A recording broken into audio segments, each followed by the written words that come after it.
Hello दोस्तों, नमस्कार। LP सरकारी जॉब चैनल पर आपका हार्दिक स्वागत और अभिनंदन करता हूं। आपके उज्जवल भविष्य की कामना के साथ इस सेशन का शुरुआत कर रहा हूं। तो चलिए, ये इस सेशन का प्रश्न नंबर 56वां क्वेश्चन यानी पहला प्रश्न। और इस सेशन से आप लोगों का कमेंट था कि सेशन छोटे करके दें, तो छोटे करने पर एक सेशन को 2-3 सेशन में बांट दिया हूँ। तो ये उसी कड़ी में प्रश्न नंबर 56 है। कैबिनेट प्रणाली का उद्भव सर्वप्रथम हुआ कहाँ पे हुआ? कैबिनेट प्रणाली का सर्वप्रथम उद्भव तो यूनान में हुआ, या ब्रिटेन में हुआ, या संयुक्त राज्य अमेरिका में हुआ, या कनाडा में। प्रश्न नंबर 56, कैबिनेट प्रणाली का उद्भव सर्वप्रथम कहाँ हुआ? तो चलिए भाई, बताने का प्रयास करें और सेशन को दोस्तों के बीच शेयर कर दें। और जो पहली बार सेशन को देख रहे हों वो चैनल को सब्सक्राइब कर लें, क्योंकि जितना अधिक आप लोग इस चैनल को लोकप्रिय बनाएंगे, हम उतना अधिक मेहनत करके आपके लिए अच्छे से अच्छे प्रश्न देते रहेंगे। तो प्रश्न नंबर 56, कैबिनेट प्रणाली का उद्भव सर्वप्रथम कहाँ हुआ? तो ये हुआ है ब्रिटेन में भाई। कैबिनेट की जननी ब्रिटेन को कहा जाता है। प्रश्न नंबर 56 का ऑप्शन बा सही उत्तर होगा। चलिए अगले प्रश्न पे आ जाएं। पॉलिटिकल पार्टी पुस्तक के लेखक कौन है? पॉलिटिकल पार्टी पुस्तक के लेखक लॉर्ड ब्राइस हैं, या एडमंड वर्क हैं, या मॉरिस डुअर्जर हैं, या एलन बॉल हैं। तो देखिए भाई, ये पुस्तक, इसमें एक्यूरेट आपको उत्तर बताना होता है। तो पॉलिटिकल पार्टीज पुस्तक के लेखक मॉरिस डुअर्जर हैं। मॉरिस डुअर्जर। प्रश्न नंबर 57 का ऑप्शन सी सही उत्तर होगा। अगले प्रश्न पे आ जाएं। प्रश्न नंबर 58, इन्हें अज्ञात साम्राज्य कहा गया है। तो किनको कहा जाता है अज्ञात साम्राज्य को? राजनीतिक दल को कहा जाता है, या क्षेत्रीय दल को कहा जाता है, या दबाव समूह को कहा जाता है, या सर्वोदय संगठन को कहा जाता है। प्रश्न नंबर 58, इन्हें अज्ञात साम्राज्य कहा गया है किसे? तो अज्ञात साम्राज्य कहा जाता है दबाव समूह को। प्रश्न नंबर 58 का ऑप्शन सी सही उत्तर होगा। अगले प्रश्न पे आ जाएं। प्रश्न नंबर 59, भारतीय संविधान का कौन सा अनुच्छेद भारतीय विदेश नीति के प्रमुख पक्षों का समावेश करता है? प्रश्न नंबर 59, भारतीय संविधान का कौन सा अनुच्छेद भारतीय विदेश नीति के प्रमुख पक्षों का समावेश करता है? अनुच्छेद 368, या अनुच्छेद 61, या अनुच्छेद 74, या अनुच्छेद 51। तो अनुच्छेद 368 में संविधान का संशोधन किया जाता है। अनुच्छेद 61 के तहत राष्ट्रपति पर महाभियोग लगाया जाता है। अनुच्छेद 74 प्रधानमंत्री एवं मंत्रिमंडल से नियुक्ति से संबंधित है। राष्ट्रपति के सलाह और मशवरा देने के लिए प्रधानमंत्री और मंत्रिमंडल का वर्णन है। और आपसे प्रश्न पूछा जा रहा, भारतीय संविधान का कौन सा अनुच्छेद भारतीय विदेश नीति के प्रमुख पक्षों का समावेश करता है? तो वो अनुच्छेद है 51। प्रश्न नंबर 59 का ऑप्शन डी सही उत्तर होगा। अगले प्रश्न पे आ जाएं। भारत ने इजराइल से राजनयिक संबंध स्थापित किए 1992 में, या 1985 में, या 1954 में, या 1948 में। प्रश्न नंबर 60 का उत्तर देने का प्रयास करें। भारत ने इजराइल से राजनयिक संबंध स्थापित कब किए? तो ये राजनयिक संबंध 1992 में। भारत ने इजराइल से राजनयिक संबंध स्थापित किया 1992 में। प्रश्न नंबर 60 का ऑप्शन ए सही उत्तर होगा। अगले प्रश्न पे आ जाएं। प्रश्न नंबर 61, 1857 का विद्रोह भारत का प्रथम स्वतंत्रता संग्राम था, ऐसा किसने कहा है? 1857 का विद्रोह भारत का प्रथम स्वतंत्रता संग्राम था, ऐसा किसने कहा है? तो पट्टाभ सीतारामैया ने कहा, या स्वामी विवेकानंद ने कहा, या लोकमान्य तिलक ने कहा, या विनायक सावरकर ने कहा।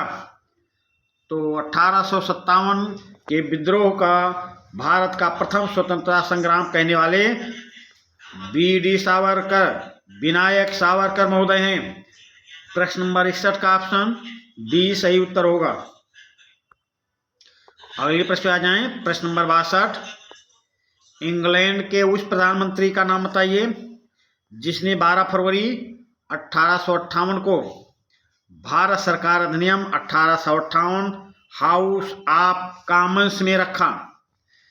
इंग्लैंड के उस प्रधानमंत्री का नाम बताइए जिसने 12 फरवरी 1858 को भारत सरकार अधिनियम 1858 हाउस ऑफ कॉमन्स में रखा। तो ये डबी ने रखा था, या डिजरायली ने रखा था, या पामस्टन ने रखा था, या पिट्स ने रखा था। प्रश्न नंबर 62 का उत्तर देने का प्रयास करें भाई। तो 1858 में कौन प्रधानमंत्री था? पामस्टन थे भाई। प्रश्न नंबर 62 का ऑप्शन सी सही उत्तर होगा। प्रश्न नंबर 63, इनमें से कौन भारतीय राष्ट्रवाद के जनक माने जाते हैं? भारतीय राष्ट्रवाद के जनक तो महात्मा गांधी माने जाते हैं, या राजा राम मोहन राय, या विवेकानंद, या बीजी तिलक। प्रश्न नंबर 63 का उत्तर देने का प्रयास करें भाई। राष्ट्रवाद के जनक कौन माने जाते हैं? तो भारतीय राष्ट्रवाद के जनक बाल गंगाधर तिलक को माना जा सकता है भाई, बाल गंगाधर तिलक। प्रश्न नंबर 63 का ऑप्शन डी सही उत्तर होगा। अगले प्रश्न पे आ जाएं। वर्नाक्यूलर प्रेस अधिनियम, वर्नाक्यूलर प्रेस अधिनियम भारतीय भाषा के प्रेस पर नियंत्रण स्थापित करने के लिए जारी किया गया। कब भाई? वर्नाकुलर प्रेस अधिनियम भारतीय भाषा के प्रेस पर नियंत्रण स्थापित करने के लिए जारी किया गया। तो कब जारी किया गया था? 1876 में, 1863 में, 1892 में, या 1878 में। प्रश्न नंबर 64 का उत्तर देने का प्रयास करें। तो वर्नाकुलर प्रेस अधिनियम कब जारी किया गया था? तो ये जारी किया गया था 1878 में। प्रश्न नंबर 64 का ऑप्शन डी सही उत्तर होगा। अगले प्रश्न पे आ जाएं। प्रश्न नंबर 65, निम्नलिखित में से कौन सा 1892 के अधिनियम की मुख्य विशेषता नहीं था? प्रश्न नंबर 65, निम्नलिखित में से कौन सा 1892 के अधिनियम की मुख्य विशेषता नहीं था? तो विधान परिषदों के अधिकारों में कमी की गई, या केंद्रीय और प्रांतीय परिषदों का विस्तार किया गया, या भारत परिषद के सदस्यों को अधिक अधिकार दिए गए, या प्रांतीय व्यवस्थापका को कानून रद्द करने और संशोधन करने का अधिकार दिया गया। प्रश्न नंबर 65 का उत्तर देने का प्रयास करें। निम्नलिखित में से कौन सा 1892 के अधिनियम की मुख्य विशेषता नहीं है? तो विधान परिषदों के अधिकारों में कमी की गई नहीं भाई, कमी नहीं की गई, ये विशेषता नहीं है, और यही ऑप्शन आपका सही उत्तर हो जाएगा। प्रश्न नंबर 65 का ऑप्शन ए आपका सही उत्तर होगा। अगले प्रश्न पे आ जाएं। प्रश्न नंबर 66, किसने कहा था कांग्रेस की स्थापना का उद्देश्य अंग्रेजी साम्राज्य को खतरे से बचाने का प्रयास इसके संस्थापकों का था? किसने कहा था कांग्रेस की स्थापना का उद्देश्य अंग्रेजी साम्राज्य को खतरे से बचाने का प्रयास इसके संस्थापकों का था? तो WC बनर्जी ने कहा था, या दादा भाई नौरोजी ने कहा था, या लाला लाजपत राय ने कहा था, या लोकमान्य बाल गंगाधर तिलक ने कहा था? कांग्रेस की स्थापना का उद्देश्य अंग्रेजी साम्राज्य को खतरे से बचाने का प्रयास इसके संस्थापकों का था। तो ये किसने कहा था? तो ऐसा वाक्य लाला लाजपत राय ने कहा था भाई। प्रश्न नंबर 66 का ऑप्शन सी सही उत्तर होगा। अगले प्रश्न पे आ जाएं। प्रश्न नंबर 67। भारतीय राष्ट्रीय कांग्रेस ने लगातार उदारवादी नीति इन वर्षों में अपनाई। भारतीय राष्ट्रीय कांग्रेस ने लगातार उदारवादी नीति इन वर्षों में अपनाई। 1885 से 1908 तक, या 1885 से 1905 तक, या 1885 से 1920 तक, या 1885 से 1890 तक।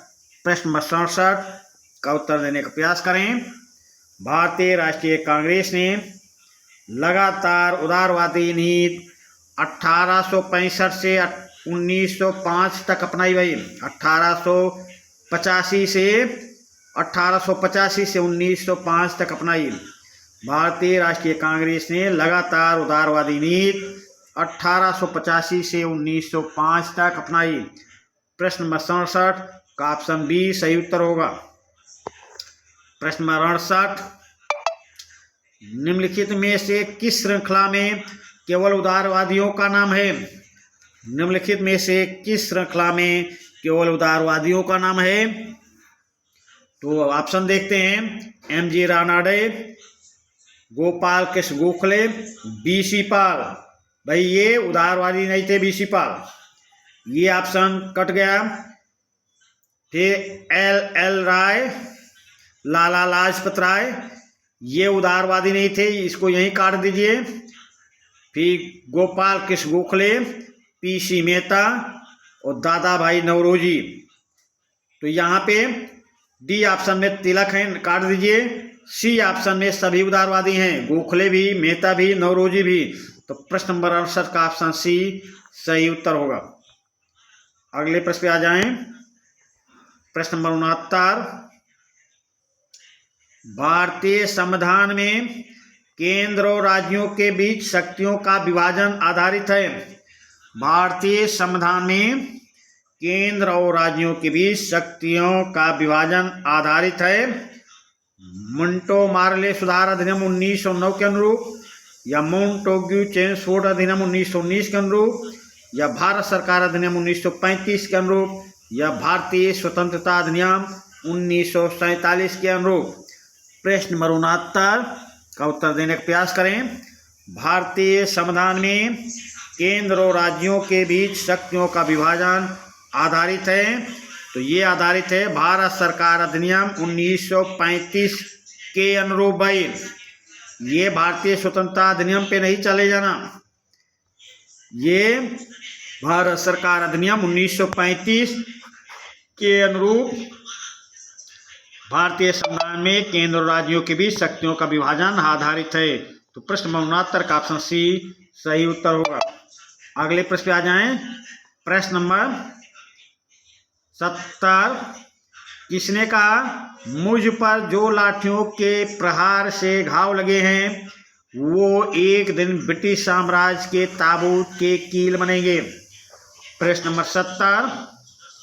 किसने कहा मुझ पर जो लाठियों के प्रहार के घाव लगे हैं वह एक दिन ब्रिटिश साम्राज्य के ताबूत के कील बनेंगे?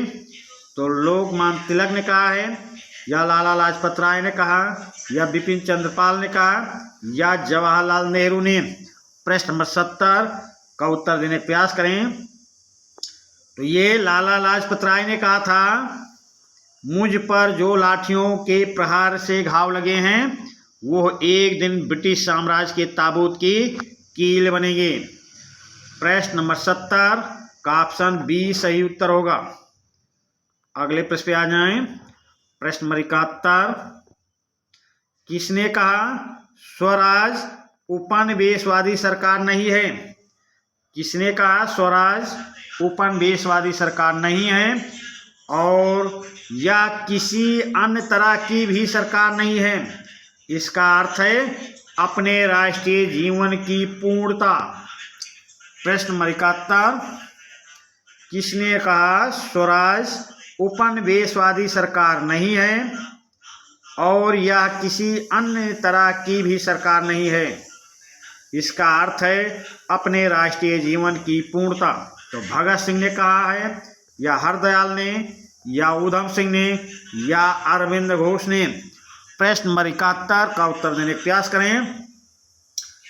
प्रश्न नंबर 71, तो ये भगत सिंह ने कहा था भाई। भगत सिंह ने कहा स्वराज उपनिवेशवादी सरकार नहीं है और या किसी अन्य तरह की भी सरकार नहीं है। इसका अर्थ है अपने राष्ट्रीय जीवन की पूर्णता। प्रश्न नंबर 71 का ऑप्शन ए सही उत्तर होगा। अगले प्रश्न पे आ जाएं। प्रश्न नंबर 72, भगत सिंह किस राजनीतिक दल के सदस्य थे? भगत सिंह किस राजनीतिक दल के सदस्य थे? तो भारतीय राष्ट्रीय कांग्रेस के थे? नहीं भाई, कांग्रेस के सदस्य नहीं थे। हिंदुस्तान समाजवादी रिपब्लिकन पार्टी के सदस्य? हाँ भाई, हिंदुस्तान समाजवादी रिपब्लिकन पार्टी के सदस्य थे। कांग्रेस समाजवादी दल के सदस्य नहीं, भारतीय साम्यवादी दल के सदस्य नहीं। तो प्रश्न नंबर 72 का ऑप्शन क्या सही होगा? Option B. प्रश्न नंबर 72 का ऑप्शन बी सही उत्तर होगा। अगले प्रश्न पे आ जाएं। प्रश्न नंबर 73। प्रश्न नंबर 73 देख लें भाई। प्रश्न नंबर 73, निम्नलिखित में से कौन कौन से भारतीय संविधान के धार्मिक स्वतंत्रता के अधिकार में शामिल नहीं किए गए हैं? निम्नलिखित में से कौन कौन से भारतीय संविधान के धार्मिक स्वतंत्रता के अधिकार में शामिल नहीं किए गए हैं? तो पहले तो कूट वाला प्रश्न है, तो स्क्रीन पर कूट सहित प्रश्न को ले आते हैं। चलिए अब देखिए, निम्नलिखित में से कौन कौन से भारतीय संविधान के धार्मिक स्वतंत्रता के अधिकार में शामिल नहीं हैं? ऑप्शन आ देखें, अंतः प्रकरण की स्वतंत्रता और किसी धर्म को मानने और प्रचार करने की स्वतंत्रता, या ऑप्शन बा कर लगाने और सरकारी धन से किसी धर्म को बनाए रखना और उन्नति करना, या धार्मिक और दानदात्री संस्थाओं की स्थापना करना और चालू रखना, या सरकारी संस्थाओं में धार्मिक शिक्षा देना। प्रश्न नंबर 73, भाई कौन कौन से शामिल नहीं है ये आपसे पूछा जा रहा है। तो अंतः प्रकरण की स्वतंत्रता और किसी धर्म को मानने और प्रचार करने की स्वतंत्रता ये शामिल है। आपसे पूछा जा रहा शामिल नहीं है। अगला देखें, कर लगाने और सरकारी धन से किसी धर्म को बनाए रखना और उन्नति करना, ऐसा नहीं भाई, ये गलत है। धार्मिक और दानदात्री संस्थाओं की स्थापना करना और चालू रखना ये अधिकार मिला है। सरकारी संस्थाओं में धार्मिक शिक्षा देना नहीं, सरकारी संस्थाओं में धार्मिक शिक्षा नहीं दी जा सकती। तो बा और दा यानी कि बादा ऑप्शन डी में है। तो प्रश्न नंबर 73 का ऑप्शन डी आपका सही उत्तर होगा। चलिए अगले प्रश्न पे आते हैं। प्रश्न नंबर 74। प्रश्न नंबर 74 देखें। प्रशासन का अर्थ है सरकार चलाना, उत्कृष्ट रीति से शासन करना, राजकाज चलाना, जनता का मालिक। प्रश्न नंबर 74, प्रशासन का अर्थ है सरकार चलाना, उत्कृष्ट रीति से शासन करना, राजकाज चलाना या जनता का मालिक। तो प्रशासन का अर्थ है उत्कृष्ट रीति से शासन करना भाई। प्रश्न नंबर 74 का ऑप्शन बी सही उत्तर होगा। अगले प्रश्न पे आ जाएं। प्रश्न नंबर 75, राज्य के प्रशासन के शीर्ष पर एक अभिकरण होता है, उसे क्या कहते हैं? राज्य के प्रशासन के शीर्ष पर एक अभिकरण होता है, उसे क्या कहते हैं? मुख्य न्यायाधीश या मुख्यमंत्री या मुख्य कार्यपालिका या प्रधानमंत्री। तो प्रश्न नंबर 75 का उत्तर देने का प्रयास करें भाई। राज्य के प्रशासन के शीर्ष पर एक अभिकरण होता है, तो उसे क्या कहते हैं? मुख्य कार्यपालिका कहते हैं भाई, मुख्य कार्यपालिका। प्रश्न नंबर 75 का ऑप्शन सी सही उत्तर होगा। अगले प्रश्न पे आ जाएं। सूत्र तथा स्टाफ के बीच उचित समायोजन प्रबंध के कठिनतम क्षेत्रों में से एक है।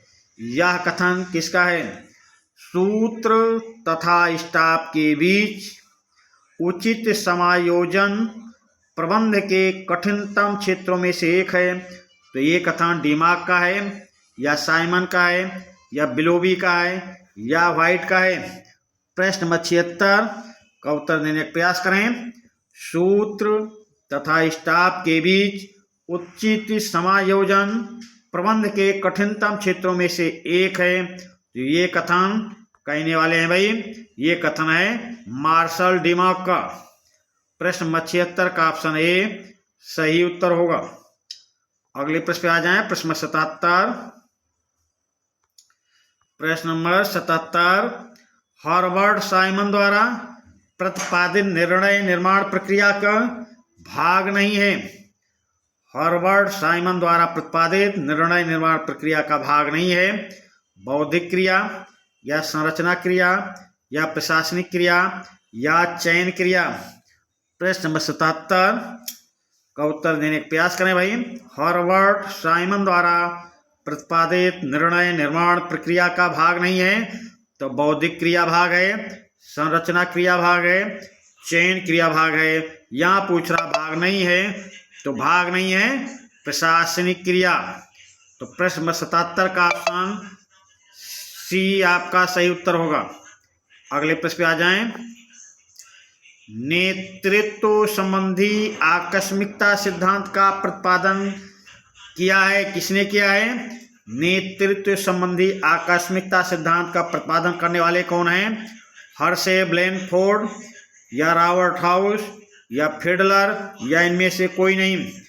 प्रश्न नंबर 78 नेतृत्व संबंधी आकस्मिकता सिद्धांत का प्रतिपादन किसने किया है?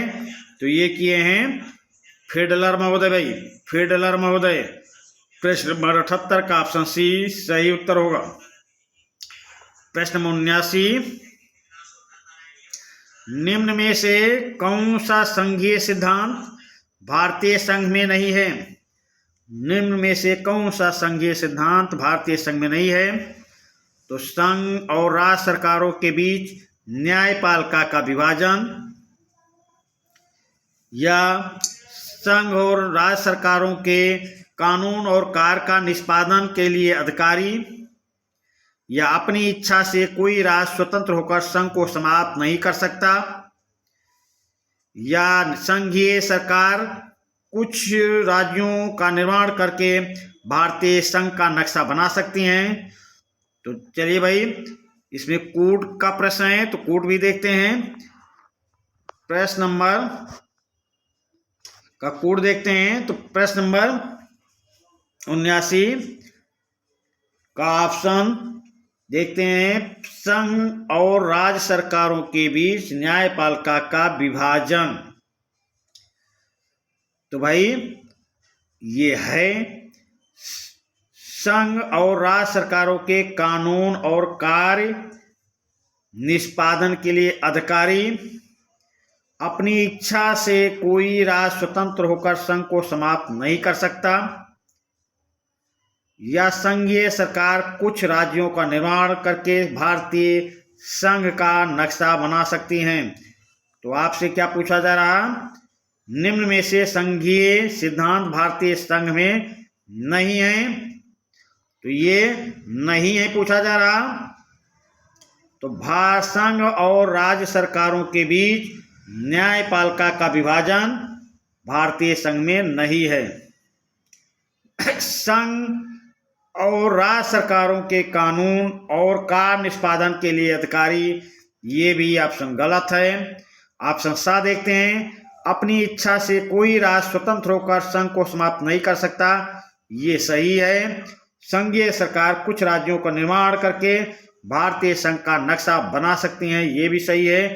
तो सादा ऑप्शन सही है, पर आपसे पूछा जा रहा कौन सही नहीं है। तो ऑप्शन आ बात सही नहीं है, यानी कि ऑप्शन सी में आ बात दोनों है। तो ऑप्शन सी आपका सही उत्तर होगा। प्रश्न नंबर 80,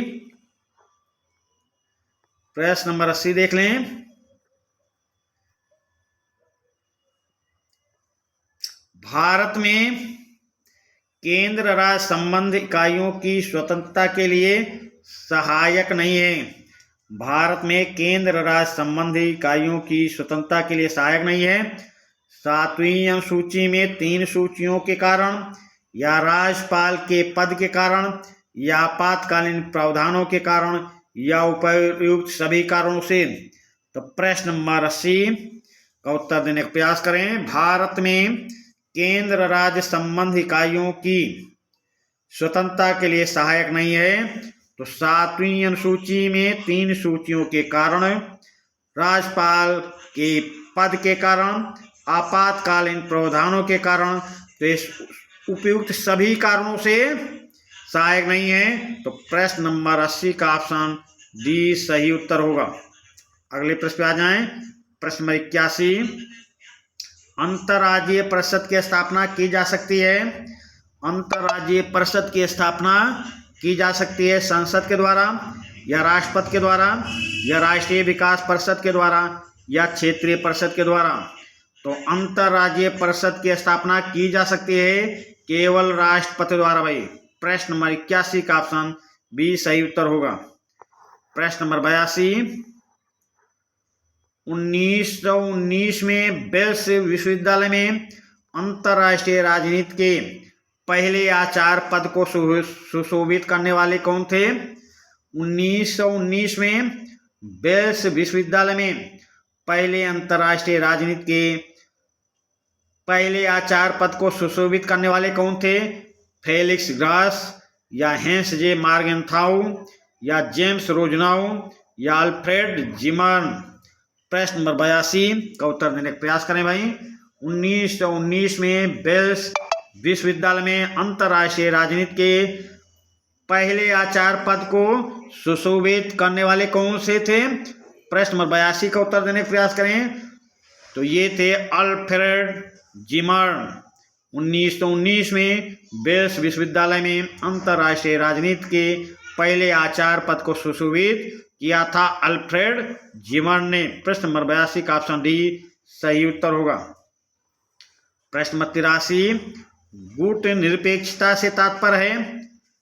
गुट निरपेक्षता से तात्पर्य है तटस्थता या तटस्थीकरण या अलगाववाद या शीत युद्ध से पृथककरण। प्रश्न नंबर 83 का उत्तर देने का प्रयास करें भाई। गुट निरपेक्षता से तात्पर्य क्या है। तटस्थता नहीं भाई, तटस्थीकरण नहीं, अलगाववाद नहीं, शीत युद्ध से पृथककरण है भाई, शीत युद्ध से पृथककरण। प्रश्न नंबर 83 का ऑप्शन डी सही उत्तर होगा। अगले प्रश्न पे आ जाएं। शिमला समझौते का संबंध, शिमला समझौते का संबंध किससे है। भारत चीन, भारत पाक, भारत नेपाल या भारत श्रीलंका। प्रश्न नंबर 84 का उत्तर देने का प्रयास करें भाई। शिमला समझौते का संबंध भारत चीन से है या भारत पाकिस्तान से है या भारत नेपाल से है या भारत श्रीलंका से है। प्रश्न नंबर 84 का उत्तर देने का प्रयास करें। तो शिमला समझौते का संबंध भारत पाक से है, भारत पाकिस्तान से है। प्रश्न नंबर 84 का ऑप्शन बी सही उत्तर होगा। अगले प्रश्न पे आ जाएं। प्रश्न नंबर 85, संयुक्त राष्ट्र संघ कब अस्तित्व में आया। संयुक्त राष्ट्र संघ कब अस्तित्व में आया। 1 जनवरी 1942 को या 26 जून 1945 को या 1 जून 1945 को या 24 अक्टूबर 1945 को। तो ये भाई बहुत ही सरल प्रश्न है। संयुक्त राष्ट्र संघ की स्थापना कब हुई है या संयुक्त राष्ट्र संघ कब अस्तित्व में आया है। तो संयुक्त राष्ट्र संघ की स्थापना हुई है 24 अक्टूबर 1945 को। संयुक्त राष्ट्र संघ कब अस्तित्व में आया। 24 अक्टूबर 1945 को। तो प्रश्न नंबर 85 का ऑप्शन डी सही उत्तर होगा। तो चलिए इसी प्रश्न के साथ इस सेशन का समापन करते हैं। धन्यवाद।